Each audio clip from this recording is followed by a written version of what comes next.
Hey, it's Dwayne the Iron Giant here. Beside me is a very good friend of mine and the owner, president of Full Contact Promotions, Mahmoud Abid. How you doing, buddy? Good. How you doing, Dwayne? I'm good, man. It's good to talk to you, man. Thanks for coming Yeah. on here. No, I appreciate you having me on there, man. Yeah, It's awesome, man.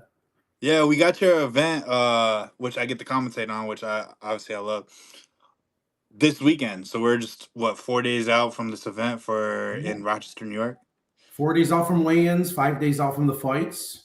Got a stacked card. 19 fights as of 19 today. fights. 19 19 fights. fights and 8 championship bouts. Yeah, that's insane. And we talk about from like kickboxing and MMA, and you have 8 championships. What's the breakdown on the kickboxing and MMA? So as of right now, we have three. It's possibly going to be two on the kickboxing bouts. Mhm. Um, and then we have five MMA bouts that are championship. Two of them also are included in the ISK New York title. Yeah, so those are like definitely big for like the amateur coming Well, up. it's as high level as you can get. As close to a pro card. These a lot of these guys are actually ready to go pro, or even might go pro after their fight on my card, depending on how things go for them. No, that definitely is the case, especially when you talk about your title fights that you see in MMA. You have 6-0 versus 6-1. Like you're not like really padding people's records. You're making them fight other high level talent. Oh, absolutely. And I want to make sure that you have some type of winning record, and deserve a title fight, to be fighting for that belt. Especially when it becomes an ISKA belt. Obviously everything runs through, the immortal Joe Wall. You know, uh, so he's got to look into it and give the final approvals. So it's big. You got to be ranked pretty high in the Northeast. Especially New York. To get that shot. Yeah, and that just shows the transition, like making it smooth to go to pro, because now you're having these high level fights as an amateur. Is that was that Absolutely. always the goal? Absolutely. I've spent the last 15 years working, promoting fights. Within the last 7 years, actually matchmaking. So I literally have all hands on deck on what goes on these cards. I reach out to all these high level gyms, to get the best of the best on these from all over the place. As far as Pennsylvania, or down to New York City or Albany, wherever. We're going to bring them in, because they deserve to fight on a high level amateur show that is as closest to a pro level show or even better. Because I've been to different pro shows around, so I've kind of built off of that, and I feel like my amateur shows are almost better than some of these pro shows. Yeah, You I've know, definitely came up on some of these pro shows you see, and I've seen, not to push shade on other promotions or whatever, but they definitely don't put out like a good product. Uh, if even like the event when it comes down to lights, or even like weigh-ins when it's just they stay on the scale and then they leave. Like you'll do media. You're doing everything you can to get them to transition the right way, which I think is like hats Yeah, off. absolutely. And we try to do a lot of, promoting even during weigh-ins. Our other guy, Musaib, people see him there. He also commentates with you. Yep. Be doing some videos, some pictures. We, post it up on the social media. We'll get it up on the YouTube. We want to promote our fighters as much as we can, because that's what's going to try to get them the spotlight out there, especially them moving up into the bigger world of the pro world and getting, big fights and being seen by bigger promotions out there, Yeah. So, and this is more, it's a business for me, but at the end of the day, it's a passion. The amount of hours that I put into matching the show and making sure our fighters have their MMA IDs, making sure they have their medicals, making sure they're going to be on point with weight. That's a lot. It's a lot that goes into this, where I've spent hundreds and hundreds of hours, at the end of the day, which the money doesn't mean anything.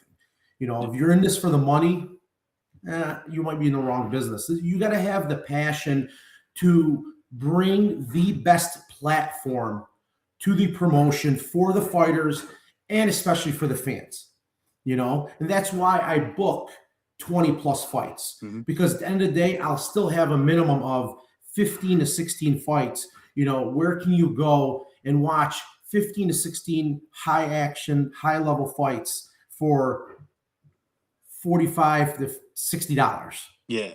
you know? Nowhere actually. Like you talk about volume when you talk about pro cards. Usually they cap it at 8 to 10 fights usually. The only time you'll Yeah. see 16 is maybe UFC if they have like a really big card. But then You know, those tickets are nowhere near you're talking about. no, Yeah, of course not. It's a yeah, different level, yeah, 100%. you know. But every show I try to build on and make things better. Obviously we have the full media with the pay-per-view and the commentary, So, every little bit counts as we go on. Like I said, it's the platform you provide for these fighters and the fans. It's not about the money. I get it. Some people, like I said, I'm not throwing no shade to any other promoter out there. I respect everybody out there. It's a hustle, and some guys are more in it for the money, and that's what they're trying to do. They'll, book fighters that could sell a shit ton of tickets, but are not a great fighter, who maybe don't deserve a spot for a title or what, Hmm. So, I get it. That's, if that's what they want to do, that's their prerogative on what they want to do, you know.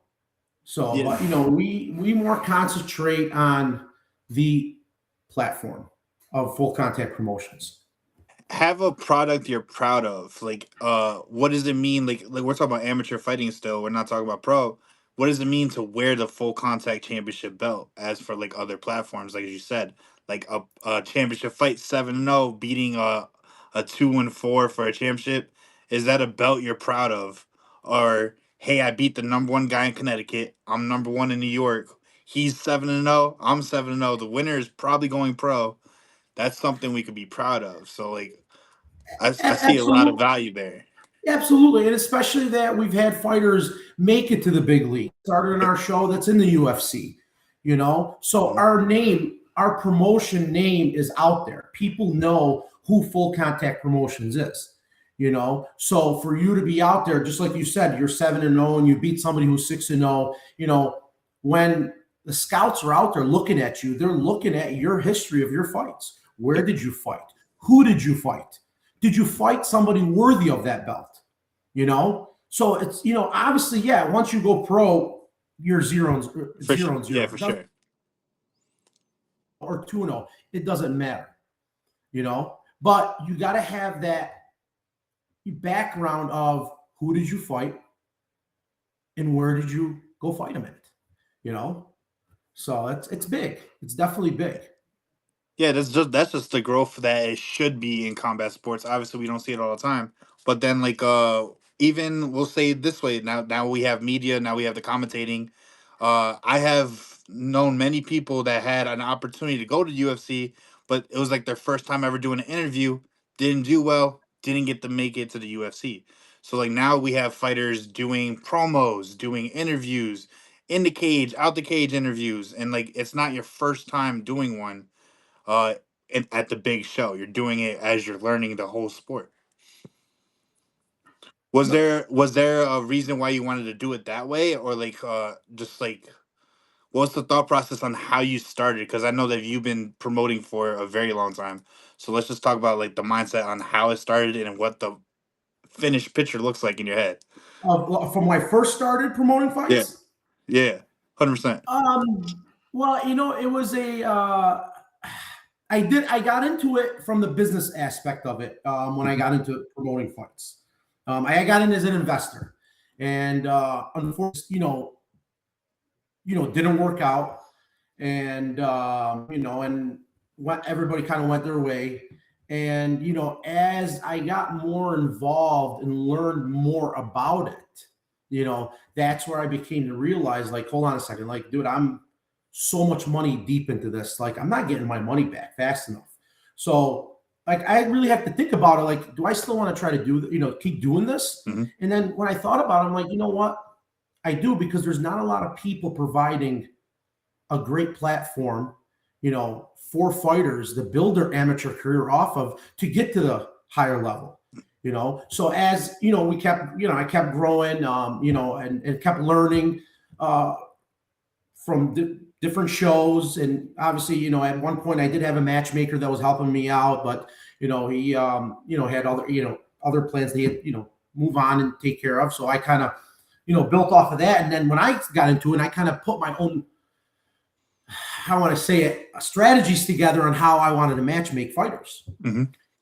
And like I said, we just kept building off of that, and I go to a lot of people's shows. I support other promoters, and I just keep an eye open of, oh, I like that, or maybe I want to build off of that, Mm-hmm. And the biggest thing is during our shows, keeping things organized and moving. That's a big thing, because if you don't have a great organization skills and promoting, you won't be successful. Yep. Things can go sideways really, really fast, and you just got to keep things moving, and like I said, we kind of just built off of that. Every show I learned something new, and then I'll change it for the next one, and like you said, doing the media, Mm-hmm. doing the before and after videos and pictures and promoting, things, it's big for the fighters at the end of the day. So like I said, we try to keep adding things that will benefit the fighters, and keep it interesting for the fans at the same time. Yeah, and actually, let's talk about the fan aspect of it, because I always say it's so different when you go to a pro show and an amateur show. A amateur show, you'll have the fans cheer for their fighters immediately because they're a brother or a family member, wherever. And then a pro show, they're usually quiet at every fight until they figure out who they want to cheer for. So like, Yeah. is that like you kind of make your show a little more intimate, like sometimes like in the kind of like a smaller venue to make these crowds really pop, like that Well, Auburn card? absolutely. What helps with that, Dwayne, is the biggest thing that we've been doing right from the start is I give the option to any fighter to, if they want to sell tickets. Okay. So we'll send them, a set of tickets on consignment. It's not mandatory. I have fighters who don't sell any tickets. I have fighters that can sell 100 tickets, but we kick back a commission to these fighters, amateur fighters, because, obviously amateur fighters are not supposed to get paid, Yep. but it's a form of, payment for them for the hard work they've put in, and they can make quite a bit of money that way. At some points I have amateur fighters who make more money through selling tickets than pro fighters do. Yeah. So that's where the fan base comes in. So if you have a fighter, let's say you got a fighter from a gym that has 3 other fighters, okay, but that fighter sells 100 tickets, and they know he's from that same gym. Those 100 people who come out to watch him are going to cheer for his teammates also. So that's what makes things so energizing and electrifying during the shows. At some point, it gets so loud in there you can't even hear yourself. Yep. So No, it's definitely the case, and I'll like the like I'll tip a hat to the one event we did in Auburn, oh yeah, and usually, especially in amateur, like you see the crowd will come and go based on who's fought. That card, everyone was there, sold out from the minute doors start open, and they did start to not finish. leave till it was over. And I couldn't hear myself talk through the microphone and headset. I'm like that.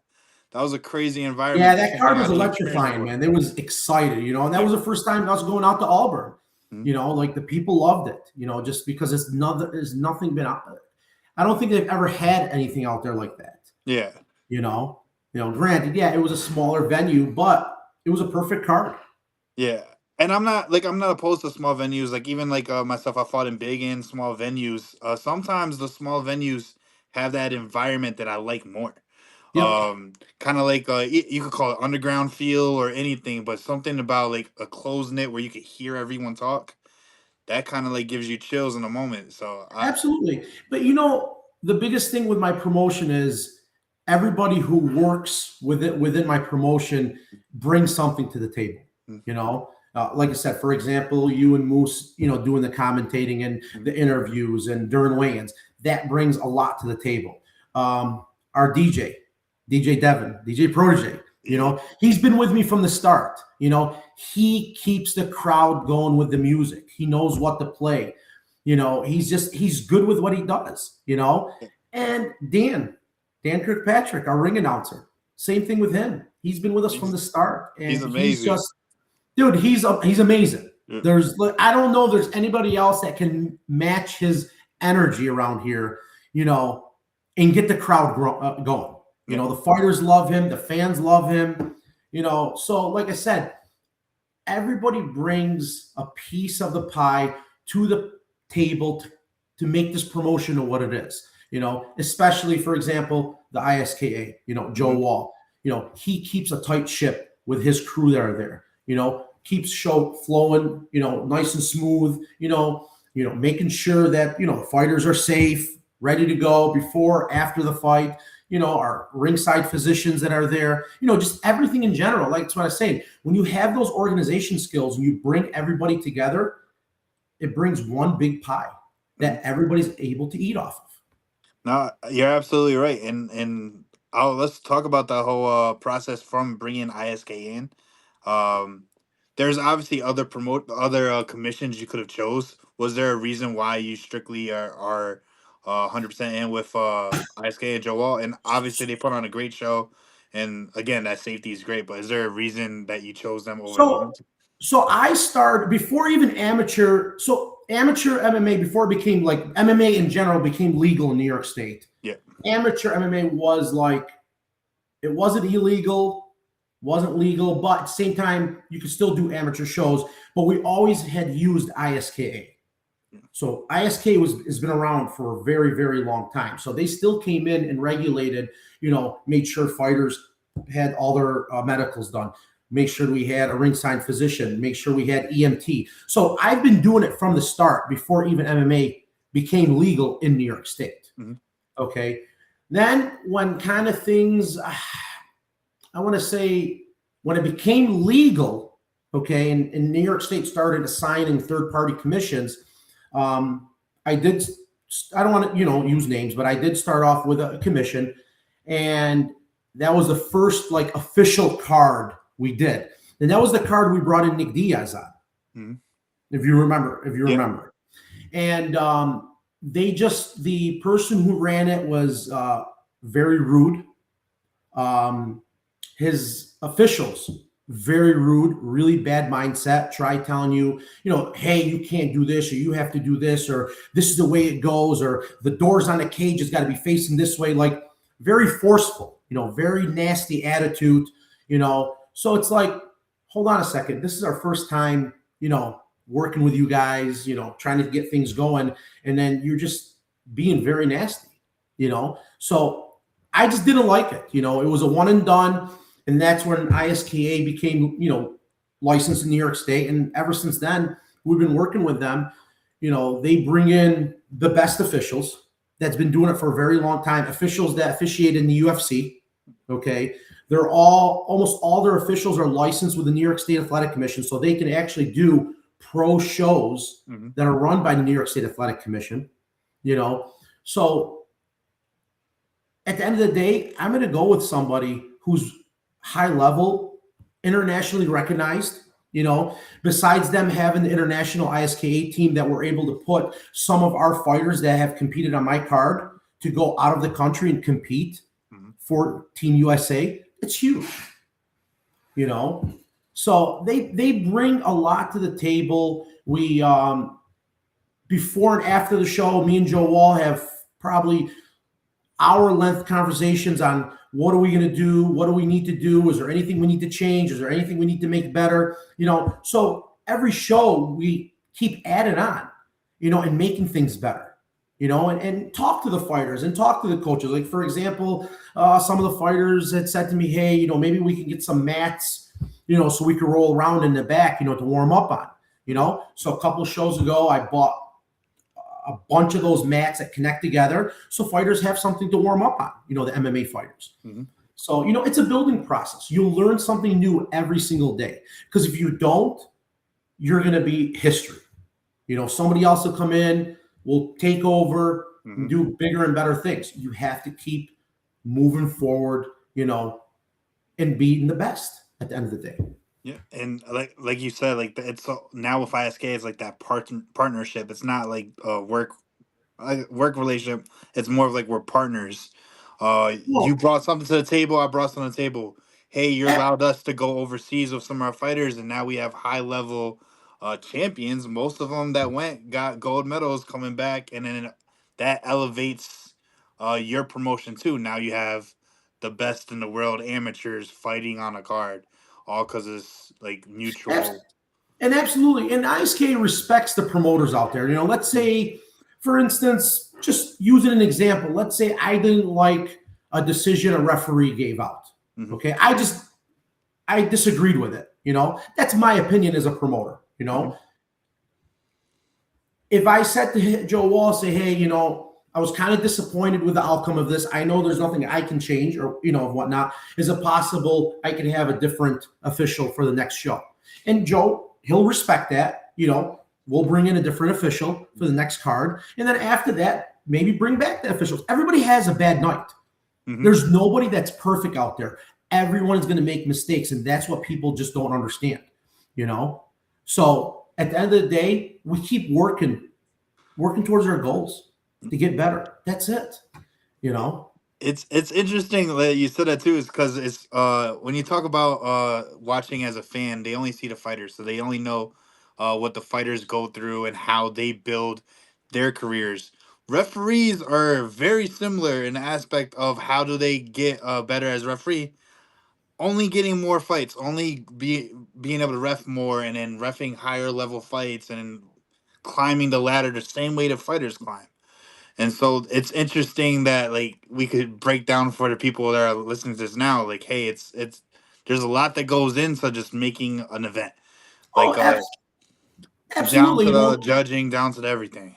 Yeah, and that's the thing. Like a lot of people don't understand. Like I said, I know there's been a lot of times where fighters or coaches or don't agree with certain things, but Mhm. your mind. Let's say you're a coach and you're in the corner and you're Mhm. coaching. You can't see the full aspect of that fight. So there could be something a judge on the opposite side of you is seeing that you don't see, Mhm. you know, vice versa. The ref could be, let's say, paying attention to something a fighter is doing, a certain move, but Mhm. not paying attention to something else that's happening. So they're never going to be 100%. It's just that's life, Yep. and it's an amateur world. This is amateur at the end of the day. Like I said, once you go pro, you're 0-0. Yep. Nobody remembers your record. Does anybody know what John Jones' amateur record was? No, I No. I can't tell you that. I can't That's tell the you that. thing. So, and I get it. It's a lot of these fighters, they put blood, sweat, and tears into these cards, into fighting, to getting ready for a fight card. And, I'm with them, but it just, at the end of the day, I have no control over what an official Mhm. does or what the judges scorecard. I have no interest in any fighter whatsoever. I respect all the fighters with the same amount of respect. I'm probably close to a lot of fighters, fighters who've been fighting for me since they were 11 or 12 years old, Mhm. coming onto my card, so, at the end of the day, mistakes are going to happen, Mhm. or there's things that other people see that you don't see, you Yep. know. So at the end of the day, wait, watch the fight over, learn from it, look at what mistake might have happened, and build off of that at the end of the day. But Yep. the one thing I always remember, and I never forget it this day, Pat Barry said this to all the fighters. When we brought Pat Barry out, he said it to I all was the at that fighters. card. He said to them, he goes, don't leave it in the judge's hands. Hmm. That's what he said. He said, those three judges do not like you. The referee does not like you. You need to go into that cage, have the mindset of finishing that fight. Don't leave it in the judge's hands at the end of the day, you know? And then I always remember that till this day when he said that to the fighters. Like the dude, it sent like shivers up my back when he said it. Yeah, he's a super knowledgeable guy. Obviously, like the coaching down there in Colorado. But you're absolutely right, especially when it comes like the judge's eyes and like them making a decision. of they only have the one view. And me and Moose on the commentary table, we have really close seats. And if you hear us talking about the judging, we can only talk about our view. And usually we're almost right. Obviously, we've been fighting for a long time that we understand like the rules, but we could be like a split decision, and we were right with the one judge that was standing next to us. Yep. But the other two judges, I don't know what they saw, and yeah, we got a little TV there that could give us a little more different views. But other than that, Yeah. it's a little bit of a cheat code for us. Uh, but for the fighters, like as you're learning, especially now that you have this platform that you fight for full contact, they have a pay per view that you could watch your fight back. You could watch your fight back, and then you could listen to me and Moose talk about one, your guys' game plan, if it was working or not, how you guys did in the fight, and we're talking about all this different stuff, and you could learn from that from us speaking. And if we're wrong, we're wrong. But there, it just shows another opinion that you get to use in like this whole process. Absolutely. It's it doesn't mean having two different opinions that one opinion is wrong. Yeah, You might see it one way, that person sees it the other way. That's just your opinion. It's nothing to be upset about. It is what it is. You know. yeah, and that's well, that's why I like that we like the two commentators. Me and Moose will have a little bit of disagreements when it comes to MMA because he's more well-rounded MMA fighter. I'm just a kickboxer. So Yep. when I talk about the striking more, and he's like, no, they're doing this good here. And I'm like, I just rather kick someone. But it's definitely the thought process of two different fighters and how it breaks down. Well, overall, for me, my favorite part of the fight card is the junior kickboxers. 100%, I feel hundred like percent.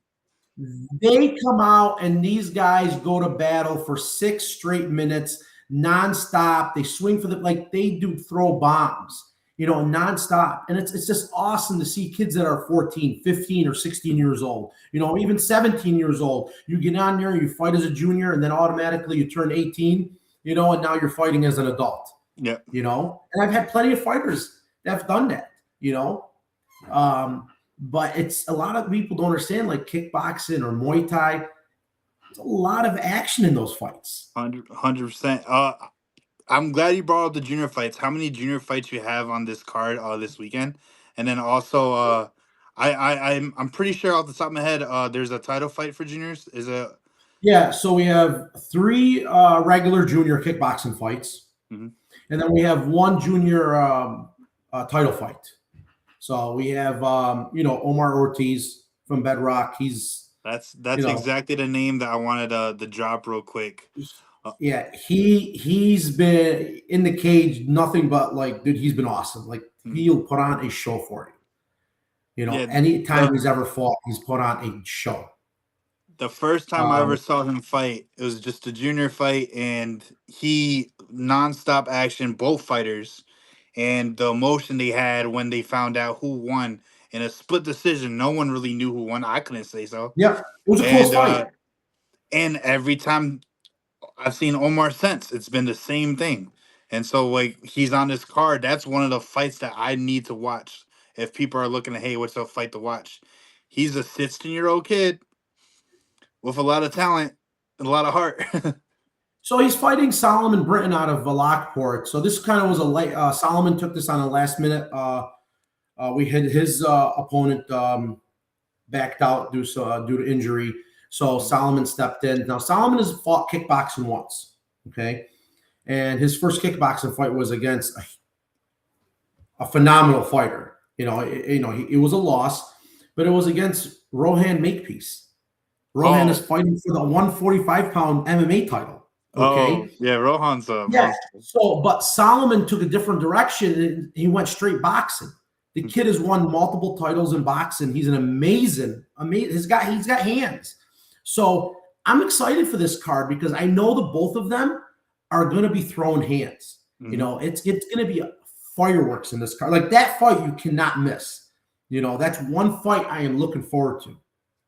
Yeah, Hey, that's definitely it. The junior fights, like, and that's usually what opens up the card is the junior fights. No one they're new to this, so they definitely all they want to do is win. So you see their heart immediately, and as a fan, and even the fans obviously in Rochester, when you watch that, they blow up. It's the environment goes crazy because they find out their age, and then you see exactly what they're doing in the cage. Is definitely unreal. Absolutely. But yeah, Absolutely. so obviously I don't want to take too much of your time. You're a busy man. I appreciate it. So I just have like No. this like last like couple questions. Um, what? So you have been to like obviously you said you've been to other promotions to look kind of like, hey, what could I give and take? What works for you guys better than works for us, and then go from there. Have you done the same thing with pro events? Like ever been to like UFC promotion and see something or anything like that? Yeah, absolutely. Like the next thing that I'm working on now, Mm. obviously at the same time, biggest thing is when I try to add things to my promotion is I still want to keep it affordable for everyone. Yeah. The pay-per-view, it's 14.99. It's, for $15 to watch 15, 16, 17, 18, or even up to 20 fights is nothing. A lot of guys Hmm. out there are getting $49, $59 for pay-per-view. The tickets for this show, we brought them back down to $40, because the Iceplex is a lot bigger, so we can get more people in there, compared to when we're doing the smaller shows. But we want to keep them affordable. So the next thing we're looking at is putting in a video wall. So they want to put up a video wall on top of the arch where the fighters walk out from, so we can put up the fighters' pictures. So we can put the live video up there, Right. screen up there. It's different when you have that. A Yep. huge big video wall that people can watch. Sometimes, there's fight. They get into certain positions in the cage where a fan can't see it, but if they can look up and see a big video wall, Yep. you're seeing everything. Kind of the same thing where you're sitting at the commentary table, you see everything on the screen in front of you, all Yeah. angles. Yeah. 100%. So that's my next step of adding to my show. It is not cheap, obviously. Yeah. The venues that I work with don't own video walls, don't have those things. So I literally have to have our sound and lighting guy build that. So those alone could be another $4,000 to $5,000 Hmm. just to put that up. So we're working towards that goal, and I'm hoping to have that up for the next show. That would be awesome, especially like you talk about the fan experience. You hit it the nail on the head. Being able to see like everything isn't a thing in when you talk about going to see any sport in general. So having a TV where everyone could see it and you just turn your attention when you miss some action, it just definitely helps. And also helps on all aspects, like coaches in between they show replays. If you're Yeah. talking and you could look, you're talking to your fighter, you look at the replay and you saw what worked and what didn't work real quickly. That could also help you. So that's definitely awesome, especially when you talk about just fan experience. Yeah. My next goal is we're hoping to line up a solid venue. Obviously, we're always going to have our two shows a year at the Iceplex. The Iceplex is a huge place. It's an awesome place. They're awesome people to work with. We've already got 2 dates locked in. So, we were only doing one show a year, and it was harder to get a second show because they put the ice back in. So now they're making it, for me where I could spread my shows 2 months apart. So this show's March 30th to 21st. The next show at the Iceplex is May 23rd. Now we have 8 weeks in between the cards is what we need. So that's perfect for me. I can keep the prices low, bring more fans in and add more things to to this promotion. Now, moving forward, I want to find another spot that can hold the same amount of people. And I'm almost there. We're working on it. Mhm. Once we do that, then I'm ready to apply for that New York State Athletic Commission pro license. Now we can do the pro AMI shows, Mhm. and I could still make it affordable for the fans to come watch 4 to 5 pro fights along with the amateur card. Because as you know, in New York State, you have to carry the $1 million brain trauma injury on those pro fights. So as of right now, it's an average cost of anywhere between $3,500 to $5,000 per fight Mhm. for that insurance. So if you bring on 4 pro fights, you'll have anywhere from $16,000 to $20,000 invested just for those pro fights. That's without paying New York State Athletic Commission separately to come out to commission those fights. Mhm. Having 2 ringside physicians there, besides the payouts for the fighters, so it can become very, very expensive really quick. But as long as we have the capacity to be able to bring people in that will cover that, Hmm. that's the goal we're working towards. I just don't want to be able to do it twice a year and then the rest of the year, people are looking forward to it like, he's only doing this twice a year. We have to keep moving this, 5 to 6 times a year, make sure we run pro Ami cards. Yeah, in definitely the right direction. It makes sense because I would consider you the best promotion amateur in New York along the East Coast for sure. To Appreciate that, have brother. that step forward doing a pro am can only help development of fighters, help them reach bigger goals, reach the UFC. Because now you can do pro fights as well. Um, New York State doesn't have pro MMA for the most part. You maybe Flex Fights is like the only one. Yeah. You could talk about LFA when they come to New York, but they technically do it through Seneca, and Yep. So that's a they're not under the New York, so they don't have to pay all that extra stuff. They're under the yep, Indian reservation. So Seneca Nation governs their fights. yeah. You know, So so that doesn't it, count. no, it makes it a lot more affordable, and then it's different. LFA is a big. They're a big promotion. They're Mhm. all across the United States. So and they have big sponsors. So, but when they go to these casinos are more welcoming and make it affordable for them to come on and put the pro shows on. Yeah, Compared to if they were to go to somewhere throughout New York State or a regular casino in New York State, it'd be very hard to do it. Because it become very, very expensive. So for the most part, who do you see in New York State? UFC yeah, once a year, maybe a couple yeah, times. yeah. If And like that, I said, yeah, if that, in flex fights, he's, done, a few, primary shows. And I think what Cage Wars did one, but yeah. it's not easy. But Like I said, it the could the cage bankrupt you match, very quick if you don't do it the right way. yeah. And then we're talking about doing everything the right way, so you can do multiple shows a year and have this new And, step and forward. a lot of that also, New York State has a lot more. New York State Athletic Commission has more stricter medicals when it It's comes to insane. pro fighters. So you have to get an actual MRI compared to like other states, or the Indianization will take a CAT scan. Yep. But you have to get a certain type of brain MRI that insurance doesn't cover, that you have Hmm. to pay out of pocket for also. Yep. So fighters look at that as, hold on a second, if I'm going to spend that much money for a brain MRI, but I'm only getting paid this much, Hmm. then is it worth it? You got to weigh out the pros and cons on that. Yeah, You yeah. know, New York medicals is definitely one of the hardest things, especially when you break it down to everything. Even the eye exam, it's not a normal doctor. You need no, like a specialized no. doctor. And the other thing they require is when you have a pro Ami show, New York State requires you to have a minimum set of MMA fights. So let's say you have 4 fights set and then 3 drop out because of medicals or whatever. The pro portion of that card is canceled. Yeah. So you've just lost that money. So it can become very, very tricky. So now you got to sit there and build maybe 7 or 8 pro fights, but those 7 or 8 pro fights are going to cost you 50,000 plus. Can you bring that revenue back in to cover Yep. that show? Plus everything else that goes into the show.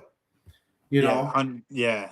so a That. lot, like I said, a lot of people don't understand. A lot of people think like, oh yeah, he's making thousands and thousands of dollars on these shows. We really don't. Mhm. We don't. Like, you have to have the love for this sport, to put these fights on for the fans. Like for me, like when my show starts, like I get this huge adrenaline rush. And from there, and you see me, I might sit down for like a minute or two, Yep. but I'm constantly moving. I'm constantly on the run, making sure everybody's ready to go. Make sure the fights are flowing fast, so there's a big gap, in between fights. Sometimes it happens because of fighters get hurt or they got to call another EMT to, it's very rarely, that happens. But we keep the show going, so it stays action throughout the whole night. People don't get bored at the end Yeah. of the day. Yeah, no, you're definitely very busy. Obviously, on a fight day, I can never pick your brain during the fights. I have to do it an hour or two before the doors open because that's when everything starts to roll. Yeah, But it just shows, like I said, again, it just shows the product that you're putting in there and everything that yeah. you're. And you're like I putting said, in. I have a lot of people who actually do, help me out a lot, with building up to these fights. Hmm. Social media stuff, just different things that go into, building a card. Besides me fighting, we have our own business that we run day to Hmm. day. I also this past season, my first season coaching JV wrestling. So that took up a lot of my space, time, like literally 3 to 4 hours a day, and then a tournament every single weekend. And that's besides helping out with the youth wrestling, because my younger son wrestles. Like this past weekend, we were gone in Syracuse for youth state tournament. We literally left Friday morning, we came back Sunday evening. So even when I was out there, I was working on the fights and doing different things and messaging people and talking to people. So it's like a nonstop thing. And that's what I say is I put in countless hours. And if you were to add up all those hours compared to what money we bring in, minimum wage job would probably be making more money at the end of the day. Yeah, You know, there's a lot that goes into putting on not just an event, but a good event, something that you absolutely, want to be proud of. So absolutely. there's definitely a lot that goes into it. Um, the last thing I want to say is just like, what would it mean for you, like to have like, I know you're thinking about going to pro ams. You've done pro kickboxing, but bringing pro MMA to New York, and like I said, it would be the first one. Uh, there's a lot of good pro fighters in New York that don't have a platform to fight. They have to go fight bigger cards in Florida or Vegas or wherever. They have to figure out how to get their social media up to get these fights. Do you think bringing in pro MMA to New York gives them like, hey, finally a place to shine, or just Absolutely. And not just giving them a place to shine, giving their family and friends a place to watch them affordable. yeah, for real? Even if even these other promotions, you go to, the bigger promotions, you're still spending $100+ and I get it. It Hmm. costs a lot of money to travel and come in, so there's nothing you really can say when you have to spend that type of money. UFC, their cheapest ticket sometimes is what, $300 to $400. Yeah, It's just that's part of the business aspect of it. But for me to be able to come in locally, even in Rochester, there's a lot of pro MMA fighters. Rochester, Buffalo, Syracuse, hmm, and to be able to put on that platform for me is just going to be a whole different level. It's like you unlocked a different level of the promotion, to hmm. provide for the fighters and the fans, you Yeah, know. that's definitely something to see, and then also just for the amateur fighters, because like they see this promotion and they don't. It's their first time fighting, so they don't know how to do interviews. They don't know how to conduct themselves. If you put them on a card with an established pro, or like we could talk about like John Parishma, who's close enough to the UFC, you see someone that they want to become, and now you see how he talks on interviews. You see how he does weigh-ins, how he walks in, how he presents himself, and now these guys could You copy and kind of just paste. brought up a good, what you're just talking about with the interviews, like with our platform of the pay per view. Mhm, It's awesome that we work with millions now. Where they can now have our athletes sign up for interviews, and we get to mhm. promote their interviews on our platform. And so now, like you said, they're learning to be better at being interviewed. So when they're at the higher level, they're not scared to talk. Nope. So that's a big thing. Like big platforms, you look at that. UFC looks at that. Like if you don't know how to talk, you know, they might get discouraged a little bit. They're looking at the professionalism. How professional are you? Hmm. Are you good at what you talk? Are you professional when you talk? So that's everything. It all comes into play. And it starts from here. This is where it starts from. But yeah, definitely it starts here, and like that's how you sell. Like especially when you talk about pro shows, and when you bring in a pro show to New York, how do fighters sell more tickets? And it's not just tickets, pay per views. Absolutely. If you have a press conference, your first ever press conference is where you learn how to talk. It definitely shouldn't be the case. The other thing, Like, actually, and real quick, I want to talk about where I'm working on too is I'm working on possibly doing an after fight interview. So and have it recorded like through the pay per view. yep. So like a quick 2 minute, 1 minute, 2 minute right after the fight. talk to the fighters, kind of, get their, what they thought about the fight. So that's In the something else moment. we're Yep. working on and adding, to the promotion. At the end of the day, I want to give out a big shout out to all the fighters for coming onto my promotion, supporting my promotion, fighting on my promotion, the coaches who get them ready to fight on my promotion, the fans who come out and support us, and the sponsors.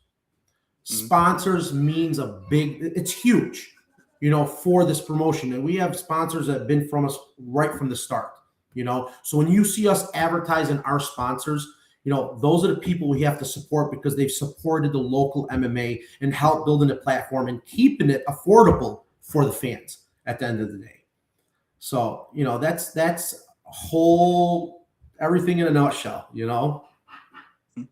Yeah, and for everyone that's like watching this, obviously the support when you talk about support local fighters, support the local event is two by one showing up buying tickets, obviously, but two, the looking at the sponsors. Everything like when you put out the show, you show out the list of the sponsors. We talk about it on the stream.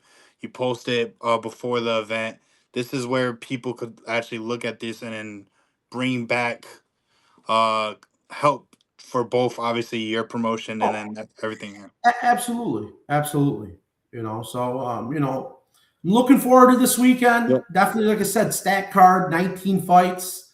We have a bunch of championship fights. So it's gonna be nothing but action packed from start to finish. Yeah. And yeah, again, like I said, thank you for like coming on this show here. I No, thank appreciate you your for having me, time. Dwayne. Everybody who's watching this, tune in this weekend on March 21st for Full Contact Promotions on Millions.co pay-per-view. Also, if you're there in Rochester at the Iceplex, you can go watch. But check out the social medias, Full Contact Promotions, on Instagram and Facebook. We will be posting the weigh-ins, walkouts, all this different environment stuff that you could kind of like get to engage with fighters and see them grow, along with hey, what does it look like at our event? Yeah, absolutely. Yeah. But yeah, I appreciate your time, man, and thank you Thank so you, much for Dwayne, coming on and the show. we'll see you soon. Yeah, see you in a couple days. Yes, sir. Thank you. Thank you.